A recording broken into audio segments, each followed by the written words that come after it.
Yeah, hello everyone. This is Hans from Gradle. With me here is Mark Vieira from Elastic, Senior Software Engineer. How would you describe your responsibility focused on developer productivity engineering at Elastic? Yeah, so my role is primarily to enable the Elasticsearch engineering team to be productive, both in sort of dealing with build and CI and tooling issues, basically. So today we're going to talk a little bit about developer productivity and how that basically impacts team, basically the cost of not being proactive in this regard. So what it means to really tackle developer productivity in a really active fashion. And so as part of that, we're going to talk a little bit about what that means and what are the things that encompass developer productivity and how we can solve some of these challenges for our team. And then finally, we'll talk a little bit about what the potential costs of not taking this seriously are. What are the negative impacts to engineering teams if you don't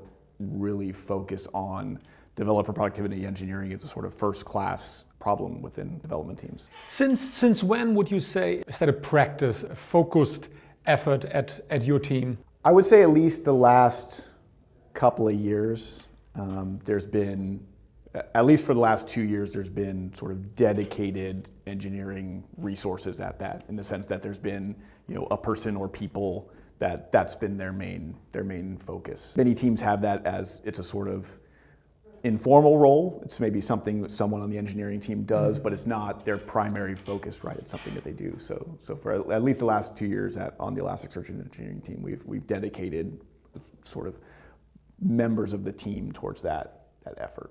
So it's kind of interesting when you look back at how that role basically has evolved from people working on build and test automation being, let's say, 10, 15 years ago, second-class engineers, the people not good enough, right, to write the application code, and with titles like release engineer, build engineer, and the titles are still kind of pretty dominant in the industry, to now this evolution, right, of saying this is now developer productivity engineer or engineering efficiency team, but in your case, it's interesting with Elastic, you don't even have titles around that. What is the thinking behind that? Essentially, people that hold this role are just software engineers. I mean, even from a sort of recruiting and hiring perspective, the threshold for that is really the same. Like we're looking for folks that would just as well be successful as developers on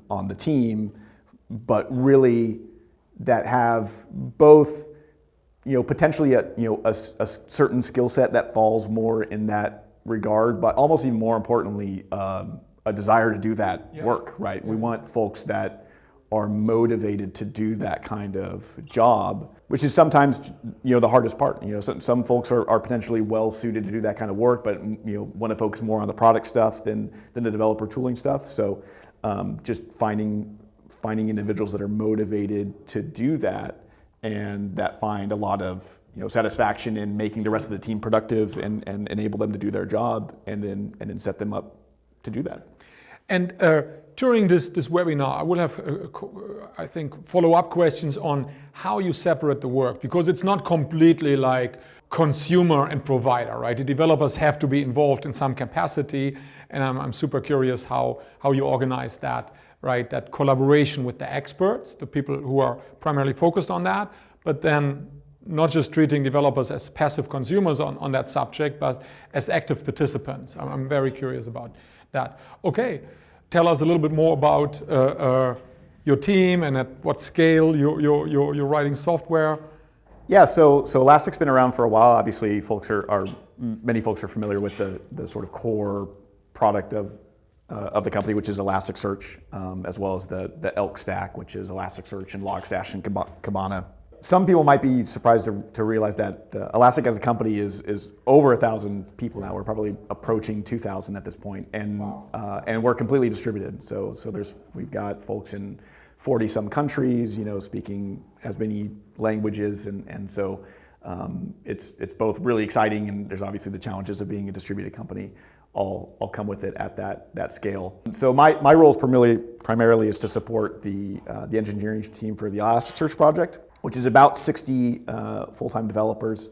In terms of the build, so if you were to run the entire integration test suite just in one shot on your laptop or something, it would probably take, somewhere between 1 to 2 hours, depending on the nature of your machine. So it's pretty significant chunk of build resources there. And the project is primarily Java. And in terms of how we support the team, we have the dedicated team in place. So we have, but basically the folks that focus on developer productivity are sort of, organizationally speaking, part of the Elasticsearch engineering team, right? So there is a central infrastructure team that's abroad the company that provides sort of generic infrastructure for all the teams, things like Jenkins and Kubernetes clusters and Artifactory, that kind of stuff, that sort of general infrastructure that most every product's going to consume in some way. But then most every team has folks that are very specifically tailored to sort of meet the needs of the technology stacks and stuff like that of that team. This is a great setup, right? Because we see quite a few organizations who don't have such dedicated teams, and then they only have the application teams and the CI teams. And the CI teams are not incentivized by making developers more productive. They're just, hey, we need to provide whatever CI product we are using in a reliable way. So they're focused, they don't have any connection to the pain the developers are actually having. So I think having that clear separation, developer productivity and dev infrastructure, makes a lot of sense. They're just not well positioned to do that either, because they're not really embedded in the development team. And it's probably also not the skill set.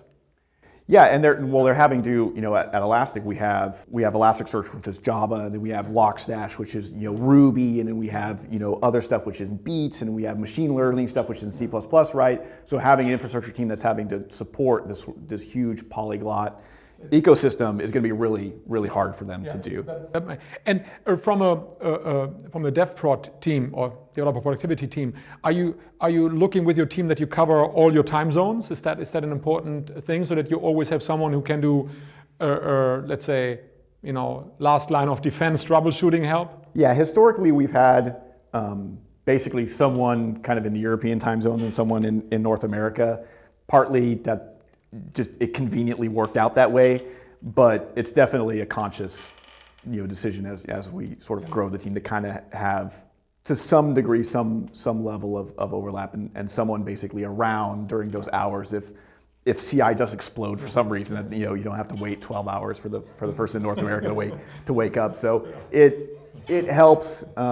Ideally, we're not so put in a position where if something sort of catastrophic was to happen, everything would sort of grind to a halt. But it does help to have folks available if folks have questions or if there's some kind of outage or something like that. Yeah, so we released a book, right, kind of 6 months ago. We call it Developer Productivity Engineering. We were thinking, what is it, developer productivity? The way you work on that, right? It's not developer tooling, strictly speaking, because it's more about the efficiency of the developer tooling, in our opinion. So it's not DevOps either. And that's why we thought, hey, I think we need to make it clear, we call it developer productivity engineering, and the way we define it, right, is that it's a new discipline that uses data and acceleration technologies to speed up and improve the critical software development processes from builds to testing to CI, right? And the goal is a higher degree of automation, more reliable and actionable data, and faster feedback cycles, and very important, a satisfying developer experience, which I think is a main driver, right, for why you're investing into that at your company. And we will discuss, right, on the next slides what those kind of things mean in the context of Elastic. We talk with many companies and we talk with them about their pain points, and those are the kind of major pain points that we see out there. So if you look at those and think about, hey, what is particularly painful at Elastic, or give some flavors to those pain points, how they showed their ugly face with your team, that would be. Yeah, of course. Yeah. So these are sort of the things that every engineering organization struggles with, right? We have certain specific issues around testing in terms of both the flakiness of our tests and just how long running they are, due to the complexity of testing. Basically, a distributed system like Elasticsearch is just kind of complex in that way. So we had a lot of issues around that, about visibility on test failures, how to triage them and action them, how to sort of distinguish between things that are really actionable and wrong in the code base, and that kind of noise around flaky tests. And that became really challenging.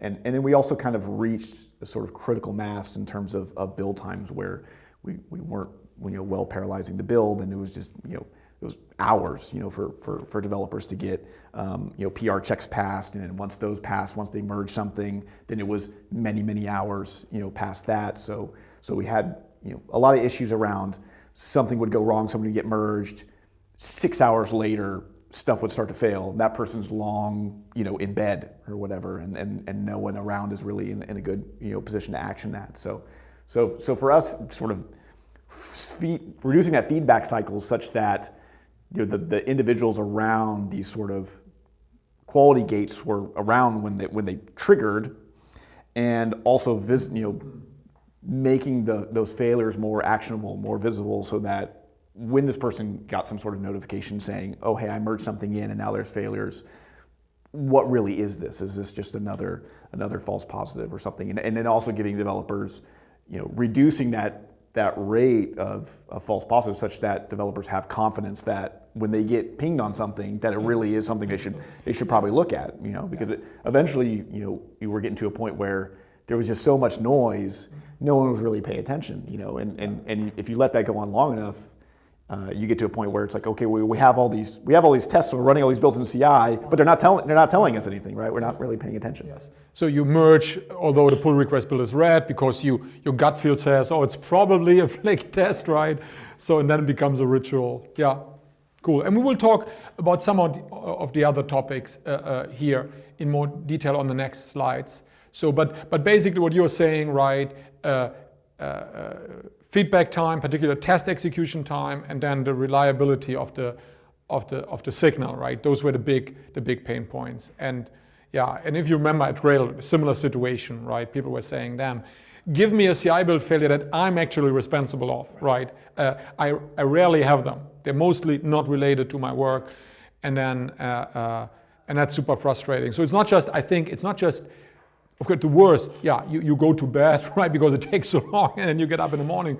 But even if, let's say, if it's an hour, the pull request build, right, and then, but you need to trigger it 3 times because of flakiness, and you mentally, you already said, hey, I'm done with this, I want to work on the next thing, and then the pipeline tracks you back in because of unreliability and wrong signals. That's pretty frustrating, right? And there was a lot of that as well, right? If I submit a pull request and I know it's going to take about 45 minutes, and I come back in 45 minutes only to find that 3 of the 10 checks failed, and I got to trigger them again, and those take another, right? And then several hours go by, right? Yes. This is the time for our first poll. So we want to ask the attendees, what are your top 2 pain points? Number 1 is the time it takes for builds and tests to complete. It's not surprisingly, but at the same time, it's not like this is the dominating pain compared to everything else, right? Inefficient debugging, flaky test, half of the audience, it's a major pain point. Lack of data to identify developer productivity bottlenecks, 27%. So we'll talk about that, right? Maybe we have to do some awareness building, how important that is. And the cost for CI infrastructure, 14%. Talking about build and test wait time, right? So there's a mechanism called build caching. So build caching is very different from dependency caching. That's a typical confusion, right? Dependency cache represents a dependency you have on another source repository, right? And a build cache actually is much more fine-grained, and a build cache caches the result of a single build action. Could be a Gradle task, a Maven goal, compile, test, check style, Java doc, whatever it is, right? And when you run a build, right, which is typically a multi-module build, how many submodules do you have in your Gradle build? It's over 200. Over 200. So when you run a Gradle build, we're probably in average talking about 2,000, 3,000 Gradle tasks that are executed as part of that build, right? Maven is exactly, it's very similar. So now imagine a build cache is able to cache the results of most of those build actions. So you now have a cache that caches 2,000 different steps of that build, or 3,000 different steps. And the build cache is able to identify whether any of those inputs have changed the next time you run the build, and if they haven't changed, then the result from that build cache is used and the build action is not run. Yeah, sounds like a great idea, huh? Yeah, of course. I mean, so there's kind of two things at play here, right? If you want to reduce your build feedback times, you really have two options. You can do more work in parallel, and then you can just do less work overall. So sometimes parallelizing, right, and just like any other piece of software, scaling horizontally is tricky and difficult, and you can only do it to a certain degree, find these sort of logical chunks of the project to split up. So the other big aspect is, well, let's not do a bunch of work that we just did, 10 minutes ago or whatever it was, or even a day ago or a week ago. So it's very obvious that if we just ran the whole 2-hour-long integration test suite and I merge in a change that's just, a simple functional change to one plugin or module, then why test the whole core functionality again, right? It's both costly in the sense that my feedback time is longer because I'm now waiting to test a bunch of stuff which I know that my change has no behavioral impact on that, right? Because we can identify dependencies to do that. And because flaky tests are a thing that will never go away, there's now a likelihood that not only am I spending time to execute a test suite, which I know has no relevance to the change I made, but there's now the possibility that will fail, and now, and then the whole build comes to a stop, and I have to re-trigger it to get a successful pass on some code that I didn't modify, right?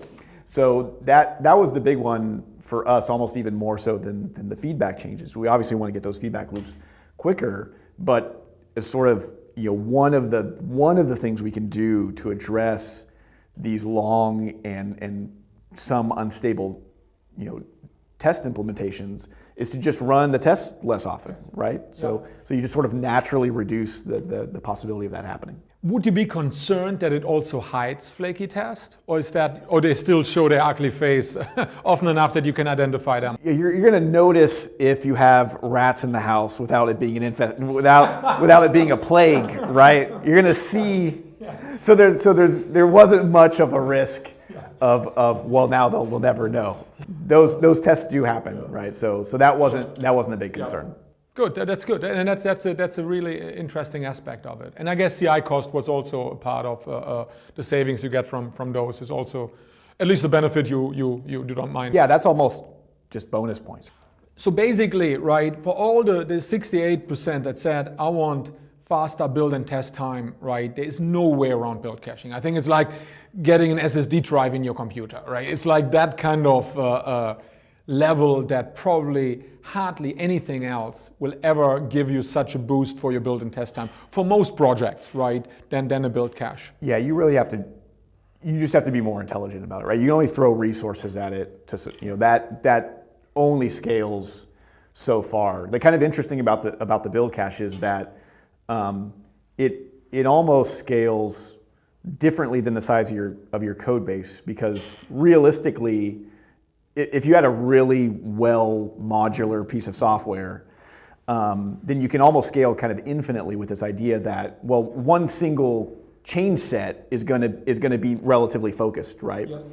So where I could have a project that's 10,000 submodules and hundreds of thousands of tests, but if you have it engineered in such a way as that any single change maybe runs a very small subset of that, then you don't have this issue where your build times sort of grow linearly with the complexity of your software. I would like to kind of reflect a little bit upon that, right? So what you're saying, right, when you throw resources at it, right, as your code base grows, when you don't build smarter, when your code base grows exponentially, the resources you need the resource needs will also grow exponentially. But a build cache, right, and we have some interesting data, right? When we talk with some of the folks who have large monorepos, 1,000 or 1,500 submodules, with the data we get from them, they say half of those submodules are leaf modules. No other module depends on them. And then it's exactly what you're saying, right? The cost of building them is now proportional by 1/10 of the overall build time. Right. So you could effectively add any number of Yes. those and not really Yes. affect Yes. or really dramatically affect the productivity of everyone else on the team. Yeah, so cool. That's why I think this is a must-have. So I think the second pain point was inefficient debugging of build, test, and CI failure. So has that been something that was problematic, and how did you manage to improve that?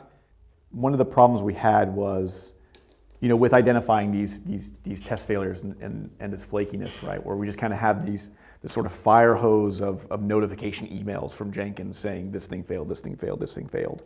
And so the way we actually deal with this on the Elasticsearch team is, if the developer productivity team was solely responsible for this, they would get nothing else done, right? Like if you just had them, their job is to just watch, babysit CI and deal with build failures, we wouldn't be able to make any progress on developer productivity because we would just be spending 100% of our time on that. So what we do is we effectively have an engineer who's sort of on shift every day. Every day there's a different person who their job is to triage these failures, because many of them aren't associated with a particular commit, right? Those, we'll send to, hey, you just merged this, something failed, can you take a look as a deal with your changes?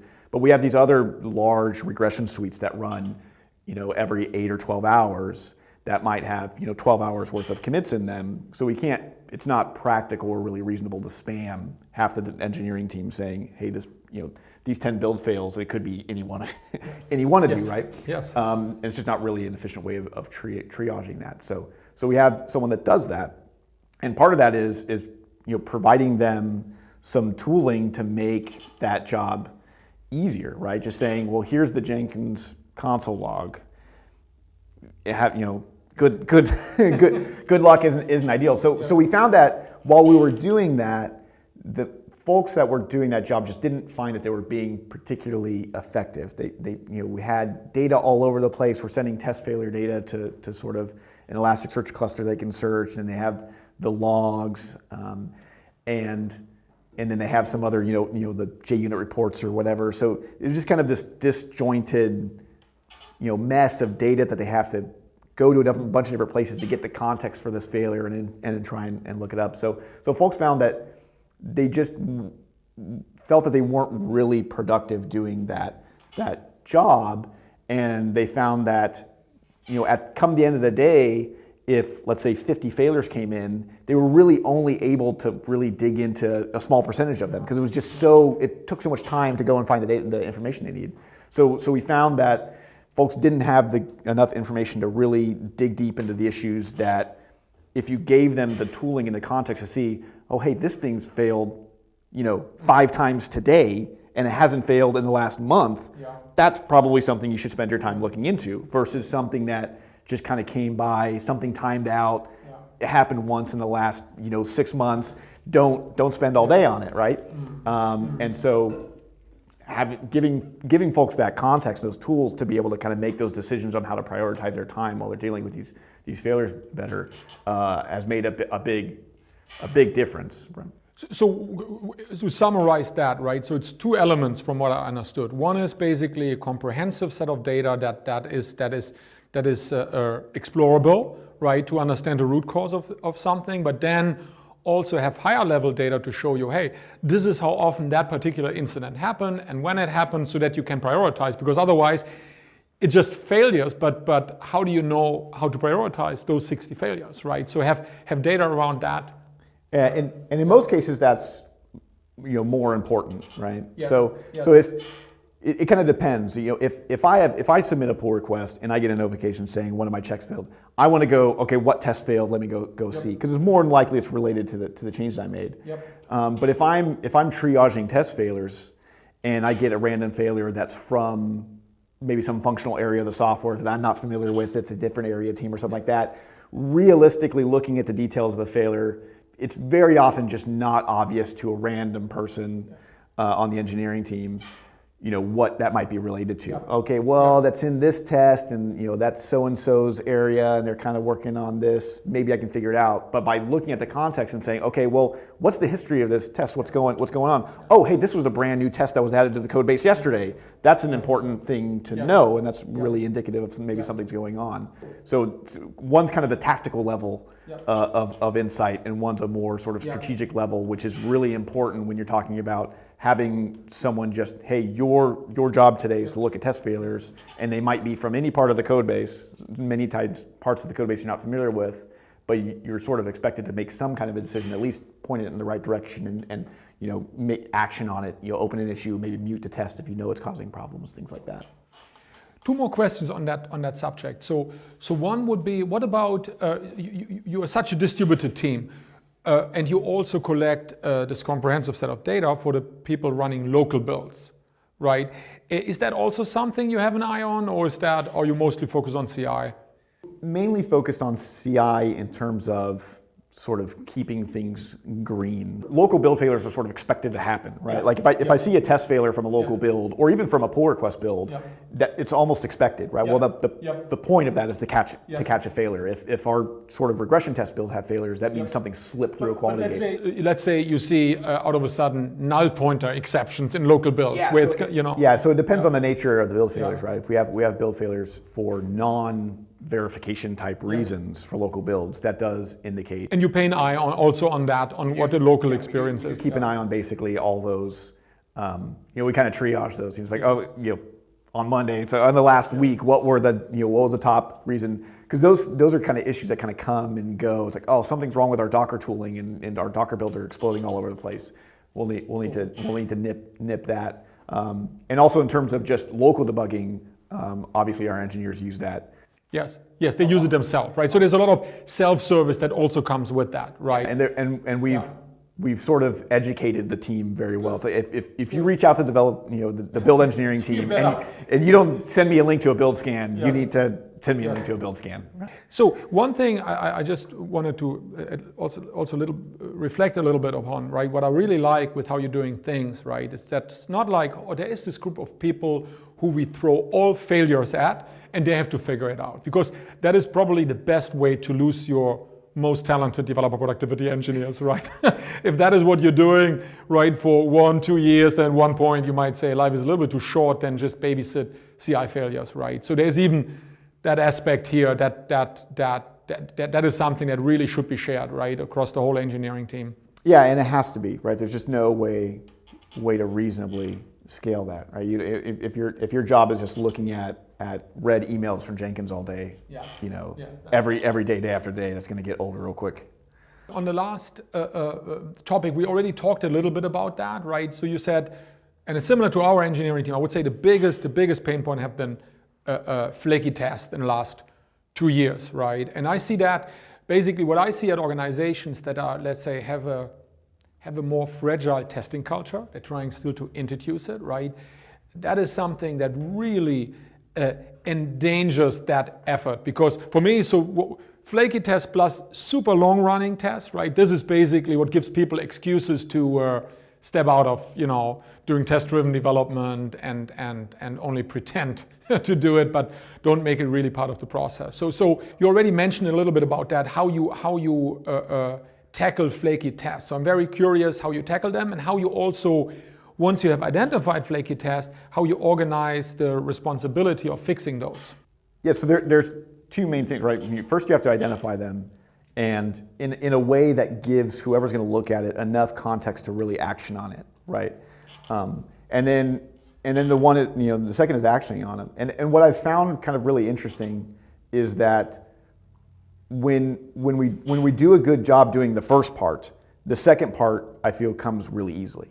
Like some problems are really hard to solve, some things are really difficult, but some of them are just clearly, this thing's been flaky for a long time, and someone's finally provided enough context to really solve the problem. And then how? So you said that there is every day you have a different engineer triaging those kind of failures, but it's not necessarily the job of that engineer then also to fix the flaky tests. No, that's right? not. Yeah, their job is basically two things: to look at failures and do, I guess, one of three things.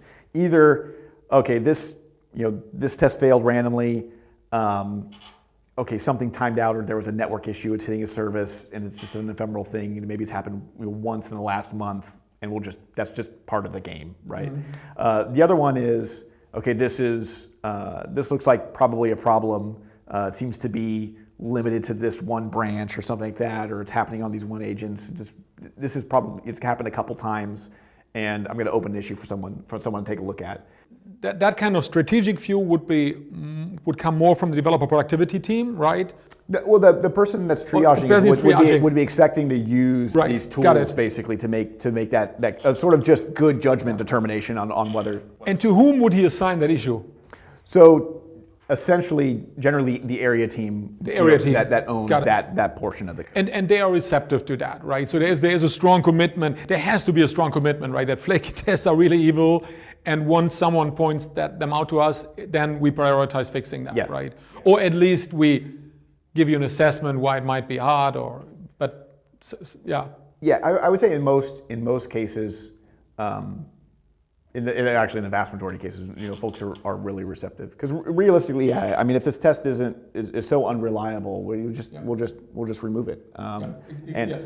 And then the other one is, if something gets introduced that's really disruptive, then we'll go ahead and mute or ignore those tests until someone addresses it. And you detect flaky tests by a rerun signal, right? Yeah, so we're still introducing the rerun capability. So right now we're sort of inferring it just by how many times has this thing failed. Okay, just by failure analytics, makes sense. So quick question. So we have Maven and Gradle, they both now have this retry functionality. So for people you can now say if a test fails, how often should we rerun it, right?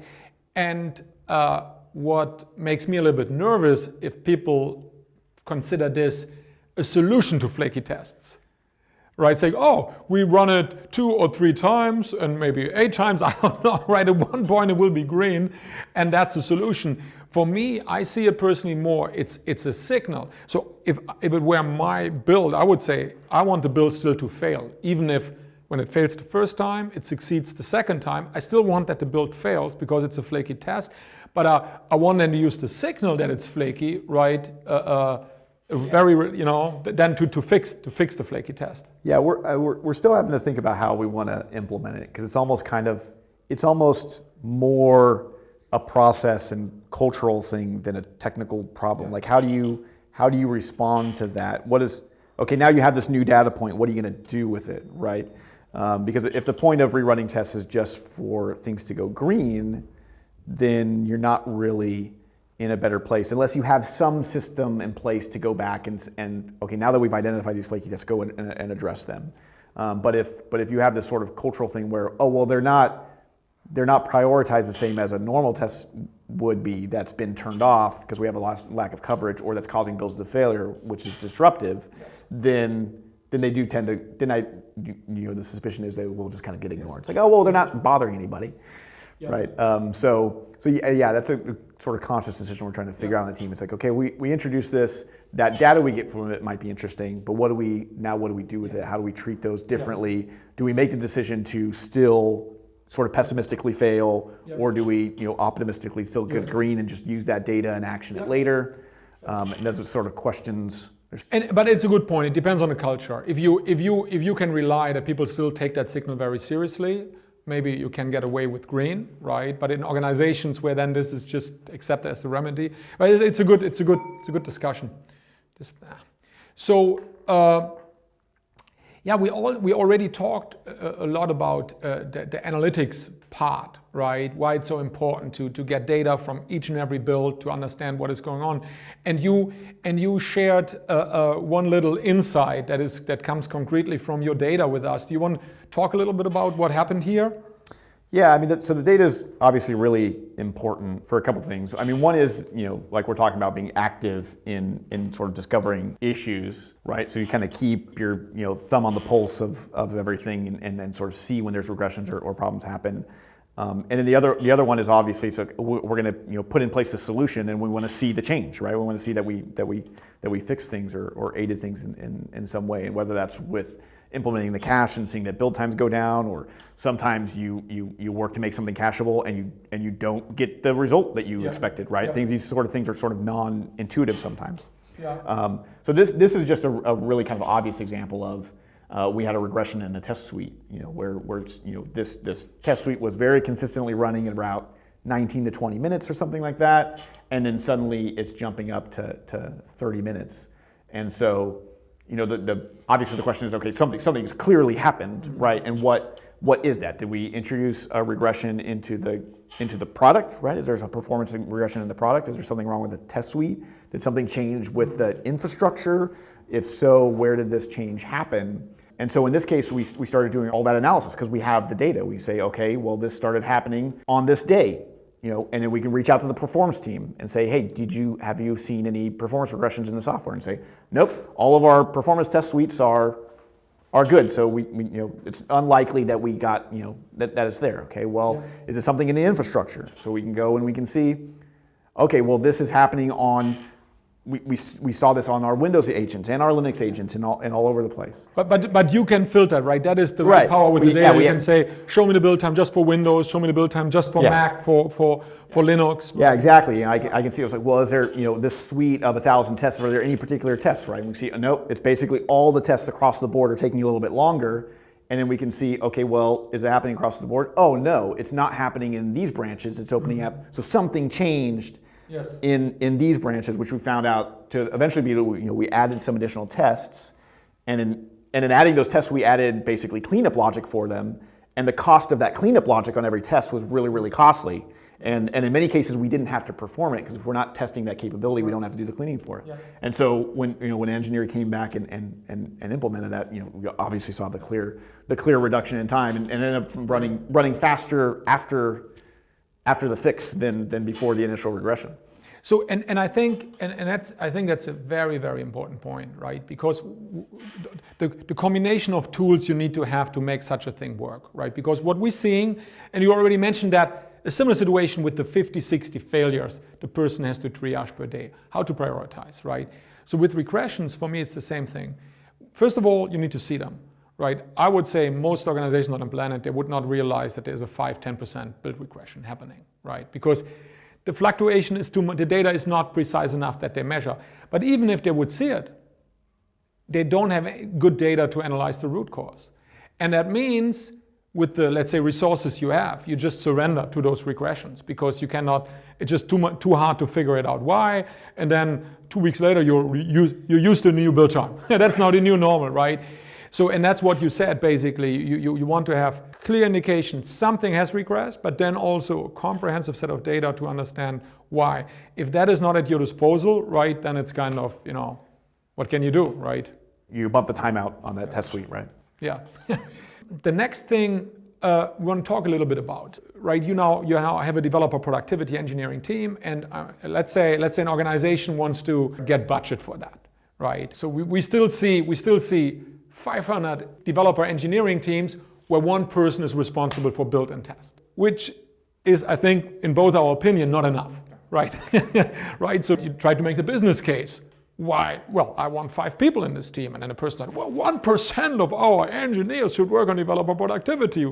We need to get features out, right? So we often see developers struggling with that, right? And that's why we are trying to help them, right, to make a business case, to say, of course, there are many savings like developer happiness, right, and churn rate, we'll talk about that are hard to quantify. There are other savings that are easy to quantify. And we think it's if you can quantify the cost of inaction, right, where it's quantifiable, it's a strong argument. So I'm curious, Elastic obviously is a very engineering-driven organization. So there is, I'm sure the leadership is receptive to engineering efficiency, but yet they still want to see a business case, right, if you want to do some improvements and some investment. Yeah, I mean, I think, not only the leadership team, but the engineering team that you're supporting as well wants to, see that this stuff is happening right. as well. Right. Because some of these things require, sort of involve sort of like process and changes in that, and one way of getting sort of buy-in to the team to maybe change things or change the responsibilities around dealing with test failures is hey, this has this positive outcome associated with it, right? And so when you can show that, when you can see, hey, yes. we made the decision as a team to do X, Y, and Z, and from this day to this date, you can see the improvement, right? Right, so for the engineers, it's less about, let's say, the economic impact. It's more, wow, flaky tests have now been reduced by whatever, 30%, right? And I don't have to wait so long anymore. Yeah, and they can see that that's paying that's paying dividends, right?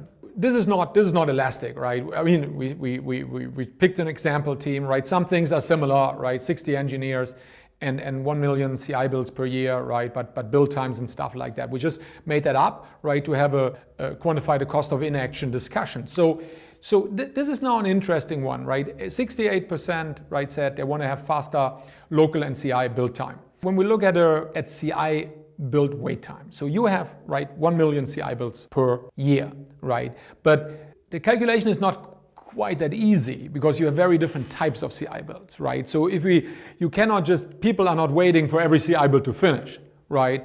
But there are CI builds where people actually wait for them to finish. Yes. So the way we usually do it, we say, okay, you have 1 million CI builds, right? And then let's assume 10% of those builds where people actually need the result to continue in a meaningful way with their work, and they actually wait for it, right? Because there's no point for them at this point to do some context switching, right? So in that case, right, if you have 1 million CI builds and 10% of the builds people wait for, and we have a very conservative assumption, an engineering minute costs you $1, then that for 60 people engineering team, that, let's say, reducing a build time from 8 to 5 minutes, which might not sound super sexy, that basically means it's a $300,000 saving per year, or with our assumptions, 3 engineering years. And that I think when you present that to someone like, you know, who makes investment decisions and needs to approve them, right? I think that would be a strong argument, right? Yeah, I mean, it's a pretty easy argument to make, right? You're saying that this is a part of the development workflow that's just kind of extraneous in a sense, right? It's just kind of overhead, and part of doing business is just sort of the logistics of delivering software. That to the degree where you can make that more efficient, developers are gonna be more productive, and they're gonna be more, and I think, you know, a good engineering company and organization almost doesn't even need the quantifiable things to understand, you know, the non-quantifiable stuff. And you're just like, well, you understand that if a developer goes from, you know, a PR taking 3 hours to 30 minutes, that they're going to create more PRs, right? Right. That there's an incentive for them to do that work because the cost of it, you know, for them, the tediousness of it is so much lower, right? And that just makes more sense. And you certainly don't want to, you know, start making these metrics like, oh, well, we want to maximize the number of PRs get submitted or something like that. No, right? no. But anyone can logically extrapolate that that's going to be the result, right? Yes. And people will testify to that as well, right? If you just ask your developers at the end of the year, you know, do you feel like you were more likely to do this or that, or that it was less tedious to do these certain tasks, or that you felt benefit there, you know, that's really important. That's super important, right? At the same time, right, so everyone, let's say, agrees we need to make PRs faster, but then there's still a question, should we add 3, 4, 5, 10, 20 people to the team? So I think with the quantification, you can make a baseline for the investment decision, that people say, okay, actually it makes even sense to add 5 people to the team versus 3. Both already is a step in the right direction, right? So that's why I kind of like it, right? But I absolutely see your point, right? That there is almost bigger fish to fry here than those numbers. And these numbers are very conservative too. Yeah. Right? I mean, shaving things down by 10% doesn't sound like a lot, but yes, it's significant. Yes. Yeah. Then CI infrastructure cost, right? You're using Google Cloud Platform, and that's an easy one, right? You just get the bill every month, right? This one's easy. You just put the numbers in a calculator. Yes. Right? We know exactly how much time is being spent using you know, cloud compute instances for our CI infrastructure, and we know effectively exactly how much work we're saving from the changes we're making, right? We can graph this data on a graph, and we say, oh, you know, from this month to this month, you know, we saved X number of hours of compute time, and that has a dollar cost you can put on it. Right? That one's. And I think as teams, as you said, grow bigger, right, the compute resources will exponentially increase with that, right? Build caching is a big mitigator of that, right? That's very important. But if you don't invest into some form of developer productivity engineering, the cost will grow exponentially. Yeah, to me, if keeping the numbers flat is a huge Yes. win, right? Yes. Yes. If from Yep. now to a year from now, the build times and overall CI times and things like that haven't really dramatically increased, then that means we're doing a good job, because obviously you have an engineering team of 60 people. They're adding capabilities to software, which means they're adding tests and they're adding and that's going to just naturally grow. This if you do nothing, it's just going to deteriorate over time. Yes. So yeah, we talked already about how debug time was a big issue, right? And again, here you can do some interesting calculations. You can say we have 1 million CI builds per year. 20% of the CI builds fail. That's a typical number that we see out there, right? And then 10% of those require an investigation. You already made the point. Some pull request build fail, check style, error, right? Then you don't need an investigation. The developer understands. But there's a good chunk of CI builds that require an investigation, and an investigation takes 45 minutes, and with data you can cut it down by 50%. This is a crazy number. If you think about it, that's 4.5 engineering years that you're saving by making debugging easier. And the emotional cost of debugging with incomplete information for a developer, how training that is not even captured by that, right? Yeah, it's brutal for developers to have to deal with this stuff. And obviously, if you think of, if you are an organization that has a dedicated developer productivity team, and they're the ones that are probably leveraging this tooling more so than most of the other developers, making them as capable as they can. And I mean, it just seems natural. If you're going to make the investment to invest in a dedicated team to facilitate the rest of your engineers, you're also going to make the investment in the tooling necessary to make them more productive, right?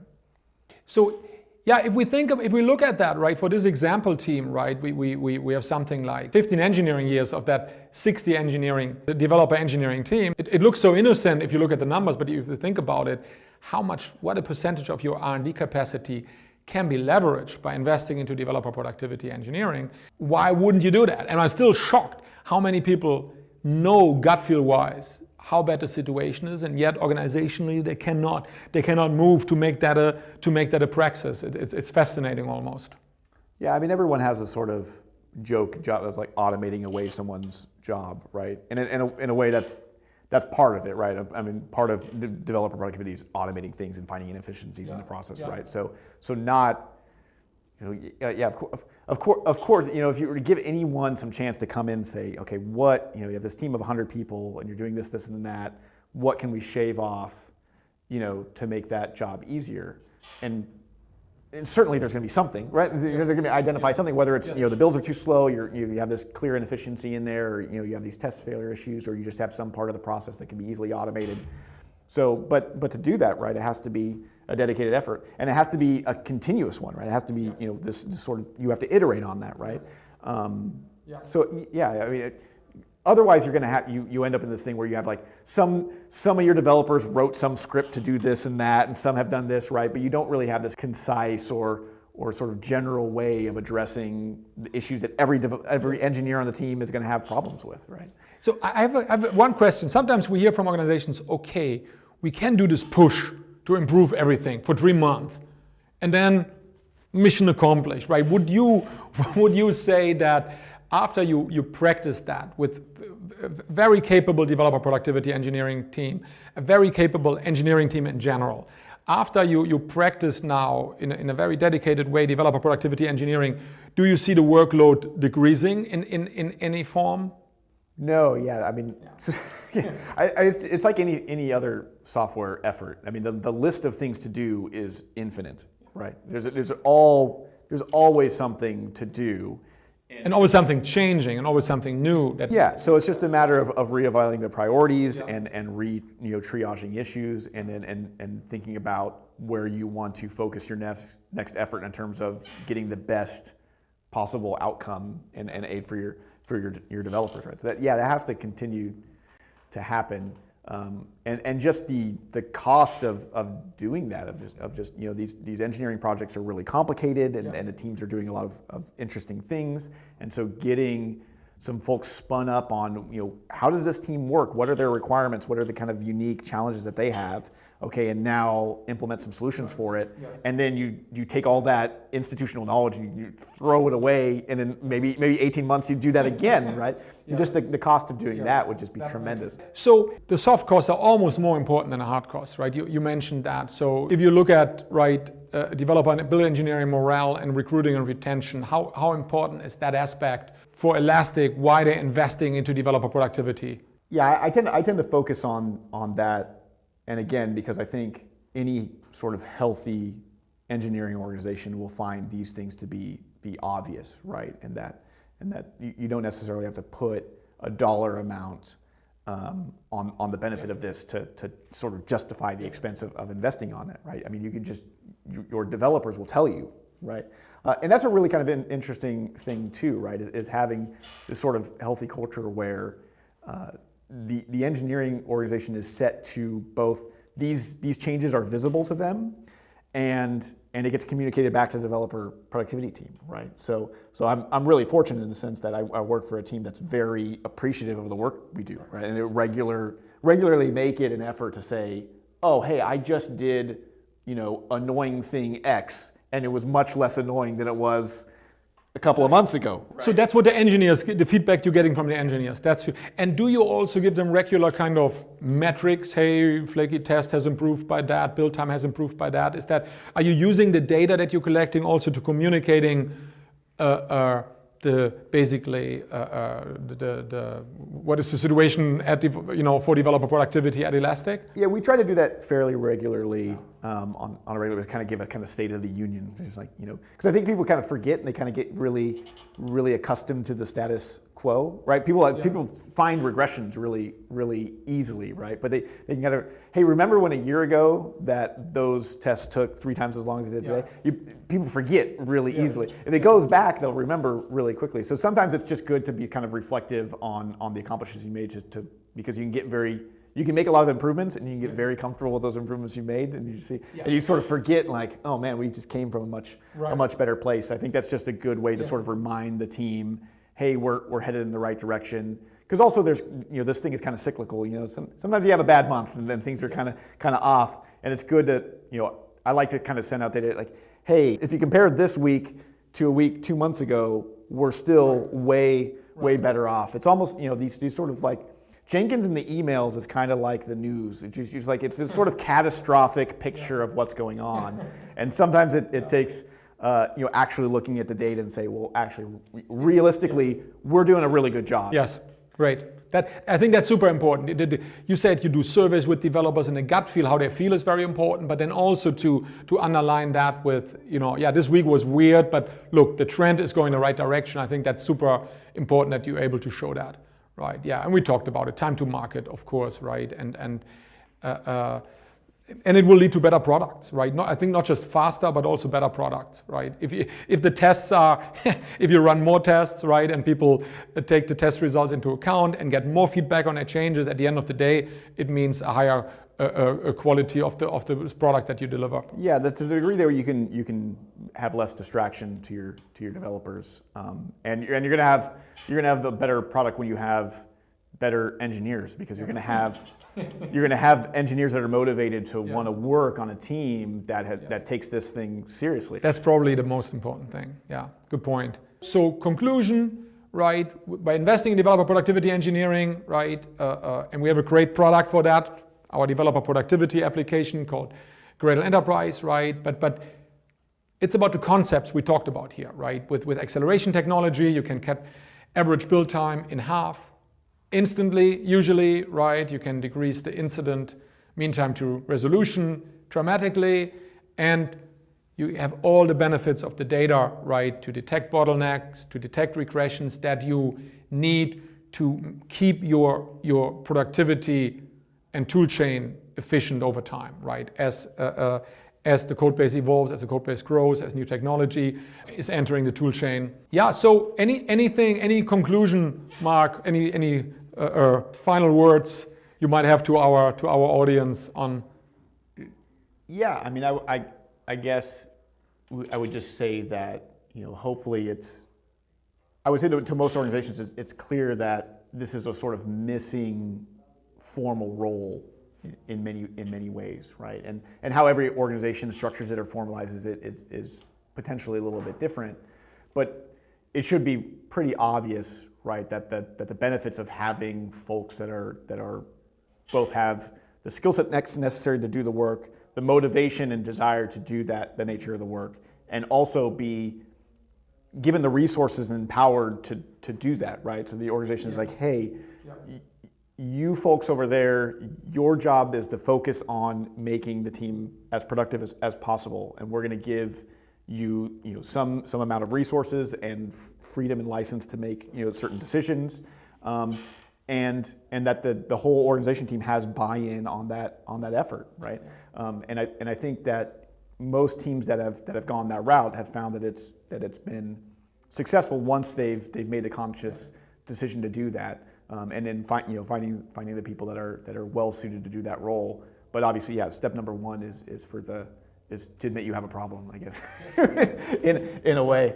But if you look, right, I mean, you can so clearly see a correlation also to the economic success of those companies that have those roles, right? And I haven't met a single company that said, oh, actually, it was not necessary to have a developer productivity engineering team. I haven't met that yet, right? So, but you make a good point. You cannot just have it as a fig leaf, then you just burn out your people. If you don't give them the authority to do changes, right, and the resources, then it becomes a kind of alibi effort. Correct. And you're just saying, well, it's the reason why you're not successful is this is kind of you're putting the blame on them, right? It's like, well, exactly. We're targeting these metrics and you didn't meet those metrics, so it's your problem, not the problem of the other engineering team, right? Next steps, right? If you're interested in quantifying those use cases, we have an ROI calculator for a developer resource, or in general resource savings around the cost by developer productivity engineering on the website Gradle.com/ROI calculator. Right? If you want to see what it looks like for Maven and for Gradle to get comprehensive data for a single build execution, you can go to scans.gradle.com and create a build scan for free. It will not take you much time. And then think about, you can aggregate all this data, right? All the insights you can get from that. And then there is an early access edition of the Developer Productivity Engineering book available for free at Gradle.com/developer productivity engineering. Yeah, you can contact us, right? This is Mark's email, this is my email with any kind of questions you might be interested in. If we have other priorities, how long would it take to get my company to take on developer productivity engineering? I think there is usually a lot of low-hanging fruit, right? So let's say if you would enter a new organization that doesn't have that practice, and you have the resources, the tools, would you feel confident that you can make some positive impact within the first 3 months? I mean, it depends always, right? But yeah. The really interesting thing about developers is they are both very outspoken about things that are broken and not outspoken about things that are broken at all. It's very strange. Interesting, yes. So sometimes you can't get developers to be quiet about some issue that they have, but then the sort of things that are just really impactful, you kind of have to you have to rip it out of them, and the things that developers sort of endure on a day-to-day basis as just, well, that's the cost of doing business, is kind of crazy. Like the sort of inefficiency, like, oh well, every couple of days, my ID screws completely up and I have to blow everything away and restart from scratch, and that takes half an hour or whatever. And you're like, you do that a couple times a week, really? And so it doesn't, sometimes those things go on for ages, but it's usually pretty easy to come in and identify some of those things that are just like, these are clearly just really, really bad issues that you're dealing with on a regular basis that you've just gotten accustomed to, and you just said that that's the way of life. And having someone address one of those. Let's say you address some issue that saves every engineer 30 minutes a week. Yes. It's crazy, right? Right out the gate. Right? To share an example, right? We were working with this company with a large Maven build, and they were not having the data. So when we analyzed when we started collecting the data, we could show, hey, 40% of your CI build time is just creating the jars for your Maven build, and with an SSD, this will go down to 1 or 2 minutes. I mean, it's that easy. Just change the hard disk. But it was not that they didn't have the money for that. It was just not clear to them that that had such an impact, right?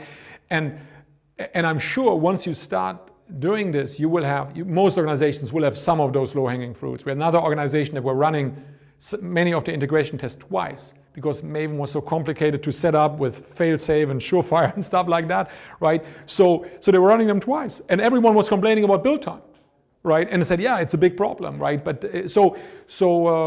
cool. Yeah, you just need someone that, I mean, it's like sort of another example. I mean, an issue we had recently.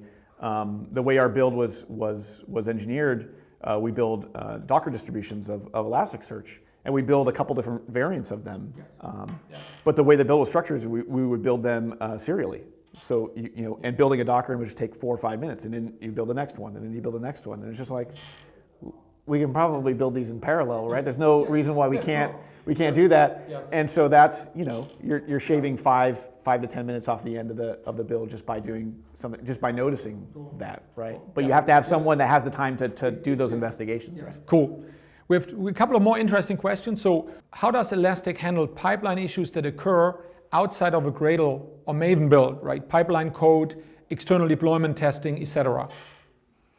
Yeah, so I guess we have sort of 2 broad categories of something that causes a build in CI to fail, right? So there's something within the production code, right? A test failed, even if it's a flaky test or timeout or something. It's something that the application team would address because it's a test.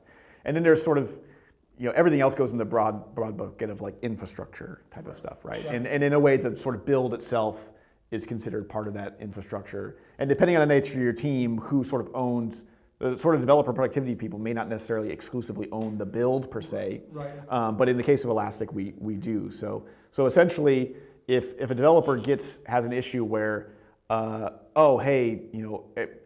these builds are failing because it's failing to download dependencies from Artifactory, or I went to go spawn build, but something's timing out, or this particular variant of our CI images aren't working. Or, hey, I don't have such and such installed on my machine, so when I try to run this build, it fails on my laptop because I don't have Docker Compose installed or something like that. So those would be sort of build infrastructure related stuff that effectively developers would raise as issues to the developer. Right. But what about, let's say there's some Jenkins misconfiguration and the agent isn't even, let's say, made available, the build will never start because the agent is not available, something like that, or huge build queues, right? Do you collect also data directly from CI that you will not detect from running the builds? That is kind of, it happens at a different part of the have life some, cycle. yeah. So we have some of that. Some is collected by the CI infrastructure itself, and we also have kind of a wrapper around our build that sends some data to a cluster where we get some metrics on it. So let's say the Gradle build never launched or something for Node. We would get some notification of that build, and that's sometimes the case. So basically, we get notifications regardless if the build ran or not, and so we actually get some of these notifications in Slack. And we'll get some information about the build in sort of a failure message, or in the case of a test failure, we'll get details. And basically, if I get a failure notification from Jenkins and there's no details about it, I'm like something went sort of catastrophically wrong at the build agent. So where would you measure, let's say, your CI? If you have CI, you don't have much CI curing problems, but you also have a cap, how much resources you can use per month. Would you look at that basically? Do we now have situations where a CI build has to wait because no agent is available? How would you detect that? Yeah, so that's owned by the sort of central infrastructure. Okay, they have their own data collection system. Yeah, and they have basically a machine that does all that, and they have dashboards that measure, something went wrong, we're not able to, the queue for this particular. And that's a build your own kind of thing, what they have probably. Yeah, that's a custom implementation. Okay, so last question. Wondering how to create more awareness in large organizations that do not have a main focus on tech. We're talking a little bit about that. I think for those organizations, quantifying things is super, super important, right? So I mean, I'm in these conversations all the time, right? And I think we need to shift in those organizations, right, that don't have a strong engineering culture, right? But software is now a mission critical part of the business, right? Obviously, that's why we're talking about this. There's often this kind of things, oh, developers are complaining, right? Developers are not happy, they're whining kind of, and they're complaining that the virus scanner is scanning their build output directory, but they're mostly communicated as being unhappy about it, right? And that doesn't resonate very well necessarily with the business layer. And we hear this from many organizations, we can't make a business case, right? It's not our skill set and we don't have the data.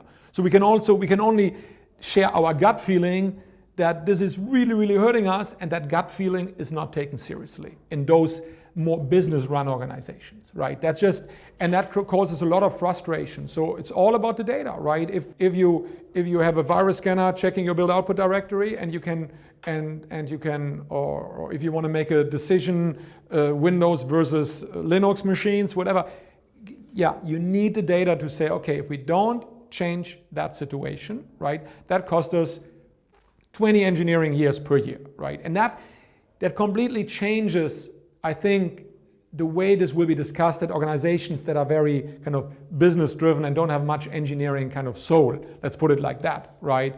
You need to tackle it from that angle. Treat it as an engineering discipline, right? All has to be data driven, and then make business cases, because a lot of the stuff is having severe issues that are not quantifiable, but just the quantifiable parts are so convincing that this is how I would do it, yeah. Right?